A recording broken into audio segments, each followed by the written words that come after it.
Hi, இன்னைக்கு என்னோட ஸ்டைலில் மட்டன் பிரியாணி எப்படி செய்யறேன்னு சொல்லிட்டு பார்க்கலாமா? 300 கிராம் அளவுக்கு மட்டன் எடுத்திருக்கேன். போன்லெஸ்ஸாக எடுத்துக்கோங்க. இது கூடவே கொஞ்சமாக கொழுப்பு சேர்த்து வாங்கிக்கோங்க. அதான் பிரியாணிக்கு நல்லா டேஸ்ட் இருக்கும். 300 கிராம் அளவுக்கு ரைஸும் ஊற வச்சுட்டேன். பாஸ்மதி ரைஸ் தான் இன்றைக்கி நான் செய்ய போகிறேன். இப்போ அடுப்பத்தை வச்சு கொஞ்சமாக எண்ணெய் சேர்த்துக்கோங்க. எண்ணெய் நல்லா காஞ்சதும் இஞ்சி பூண்டு பேஸ்ட்டு, நம்ம க்ளீன் பண்ணி வச்சுருக்க மட்டன், இது கூடவே மஞ்சத்தூள் உப்பெல்லாம் போட்டு நல்லா வதக்கிட்டு ஒரு 4-5 விசில் வர்ற அளவுக்கு வேக விட்டுக்கோங்க. இந்த சைடு மிக்ஸி ஜாரில் புதினா, கொத்தமல்லி, பச்சை மிளகாய் 3 எடுத்து அரைச்சி வச்சுக்கோங்க. இதுதான் பிரியாணிக்கு நம்ம சேர்க்க போகிறோம். மட்டன் பார்த்தீங்கன்னா நல்லா சாஃப்டாக வெந்திருக்கும். ஒரு 5-6 விசில் விட்டாலே பார்த்தீங்கன்னா நல்லா சாஃப்டாக இருக்கும். இப்போ பிரியாணி ரெடி பண்ணிக்கலாம். குக்கர் வச்சுக்கோங்க. 4 டேபிள் ஸ்பூன் அளவுக்கு நெய் சேர்த்துருக்கேன். கொஞ்சமாக கடலை நான் ஆட் பண்ணியிருக்கேன்.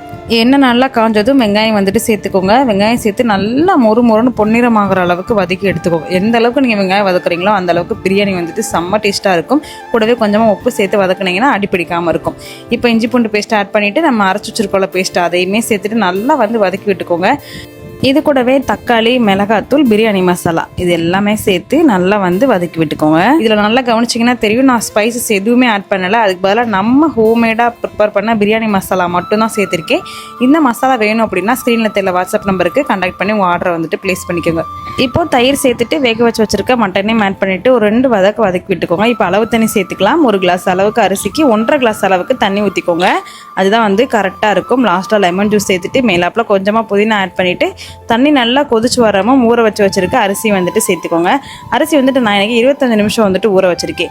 கரெக்டான மெத்தடில் அரிசி ஊற வச்சு அளவு தண்ணி வச்சிங்க அப்படின்னா பிரியாணி நல்லா பொலன்னு உதிரியாக கிடைக்கும். இப்போ அரிசியும் சேர்த்துட்டு குக்கரை க்ளோஸ் பண்ணி கரெக்டாக 10 நிமிஷம், விசில் வரக்கூடாது, 10 நிமிஷம் ஸ்லோ ஃப்ளேமில் வச்சு தம் மாதிரி போட்டு ஒரு 10 நிமிஷம் கழிச்சு நீங்கள் ஓப்பன் பண்ணீங்க அப்படின்னா சூப்பராக பிரியாணி கமன்னு ரெடி ஆயிரும்.